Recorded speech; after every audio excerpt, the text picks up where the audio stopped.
Sup, Liron here, and today I'm gonna make a big fat mess with the initial wash and then show you how to pull it back into an acceptable, hopefully, piece of art.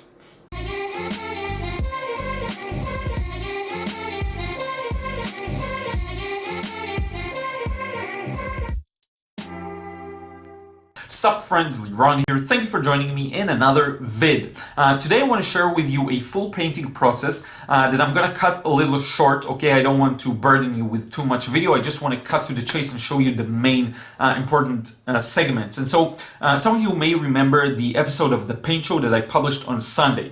As I was working on the avocado that I show you there, I realized that there's a lot to be learned from this process, and I wanted to share it with you and share some of my insights. So basically, after the first wash, I felt like I went a little overboard, okay? I wasn't planning for it to be that crazy, and it did turn out crazy. And what happened was I suddenly became hyper-focused and really immersed in the process. And so I decided to challenge myself and see if I can pull it back into somewhat of an acceptable piece of art that will represent what I wanted to paint, okay? And this is the lesson that I think you will be able to hopefully learn from this video, okay? So without further ado, let's jump straight into the painting process.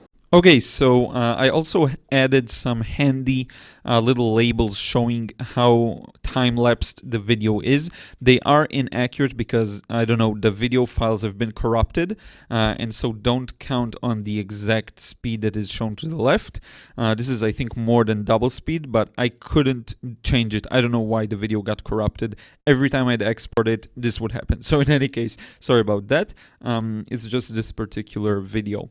So basically now I'm working on the first wash, and as I told you, this one is where I kind of mess up some things. I'm trying to establish a base of warm and cool colors, or warmth and cool, and to create this thing that will make sense as an initial wash.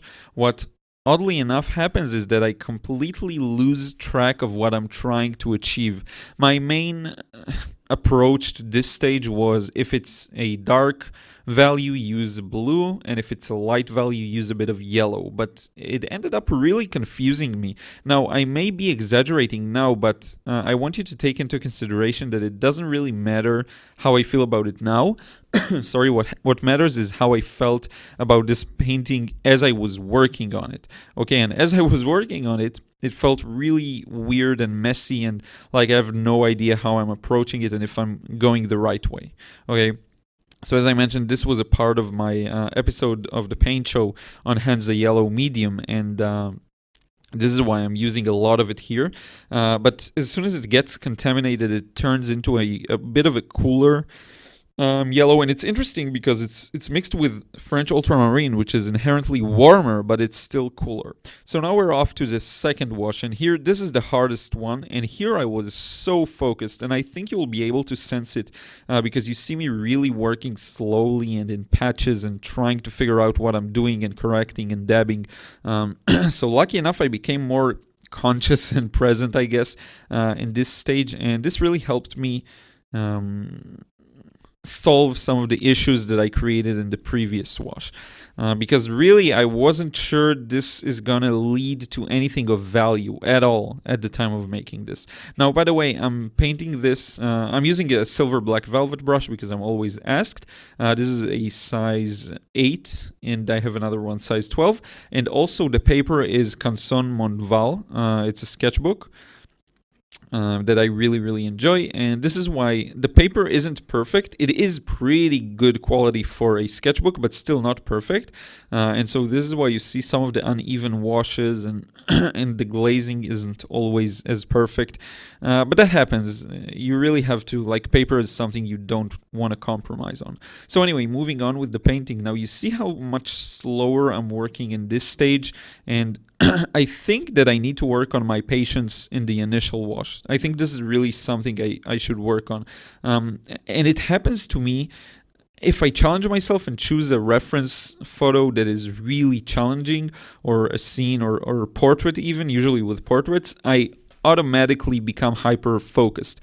But with these kinds of paintings that are more still life and fruit and vegetables and things that are a little easier not to mess up, I kind of maybe have this how shall I say it? I just forgot the word for it, but like I feel like I know, and it's a bit arrogant. Maybe I have this arrogance that I know what I'll be doing, and I end up messing them up sometimes, like with this one. And even now with the second wash, it's still not really where I want it to be. So now we're off to the third wash. This is supposed to be approximately times 5 the original speed.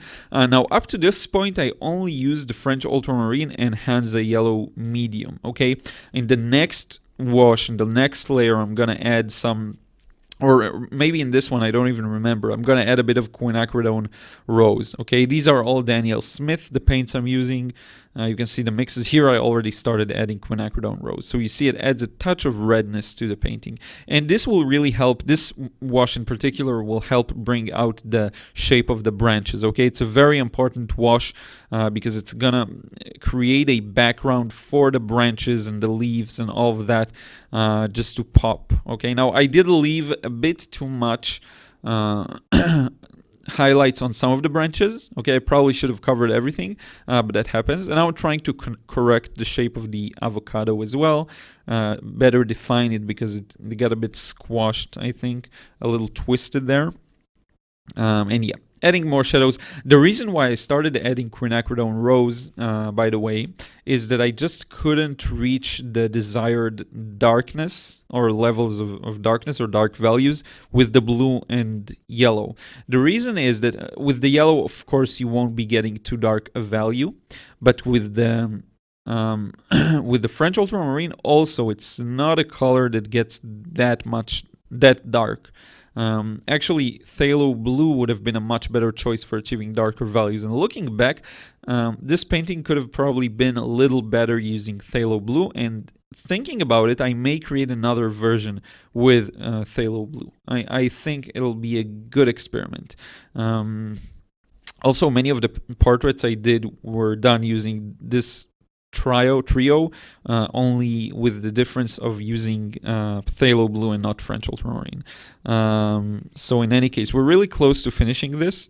Just a few more touches and details on the leaves and in the branches, trying to darken things up a little.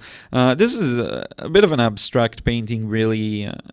It's kind of wacky, you know, but I'm still proud of it because I was able to bring it back from the dead and just create something that looks like something.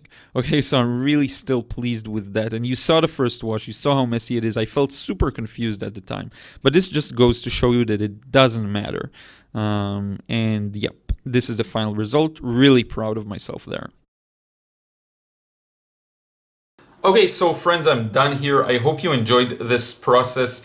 Really messy, and I kind of went a little overboard perhaps. I sometimes tend to do that when I'm working in my sketchbook, and I've received some feedback on that, on letting watercolor do what they want too much and being too loose. Well, that's the style I'm currently working on developing, so that's what you get. But in any case, I really wanted to let loose, especially with the first wash.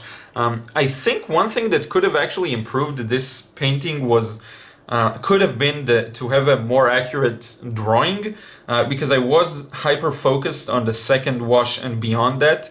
But in any case, still pleased with the result. You can see here the pure French ultramarine, then the pure Hansa yellow medium, and finally the pure quinacridone rose. So anyway, yeah, I hope you enjoyed this process. Let's change the angle and wrap up this vid. So this is it. I hope you enjoyed this video. Let me show you once again the final result. So hopefully there is a lesson to be learned here, and that is no matter how crazy you go in the beginning or how bad you mess things up, you can still make a conscious decision to go back and try and be as focused and correct as much as possible, okay? And this is definitely not my best painting. It's kind of a mess, but still I'm proud of myself for putting the effort all the way to the final piece of painting, because I know that if I would have that very same focus for the first wash, I would get a much more organized result. Now, it's definitely not my worst. I still like it, and I think the values are pretty accurate. I actually turned it black and white. I took a picture of it and turned it black and white just to compare it with the reference. And I noticed that it is very accurate in terms of the values. What I think could have actually been done better is if I would just make a more delicate and detailed drawing, and that way I'd have more to base on. But still, really pleased with this, and hopefully you got the message here that it really doesn't matter as long as you just pull it together and try to just give your best effort, okay? And this is why I always say don't give up on a painting unless it's completely total loss. If it's not that, I would definitely keep going because there's always lessons to be learned. Okay, so hopefully you enjoyed watching this video and learned something new. If you still haven't subscribed to my channel, make sure you do. There's tons of other painting processes and different kinds of videos. I'll also put links in the description box to purchase the paints I used for this painting, for my podcast, my Instagram, Snapchat, beginner's drawing course. Everything is going to be in the description box below. If you have any questions, feel free to drop a comment or let me know if there are certain topics you want me to cover. I'm always looking for new videos to make. Thank you so much for watching. Really appreciate all the support and all of the new subscribers that I noticed I got in the last few 2 weeks or so. And that's it. I will see you again in another vid real soon.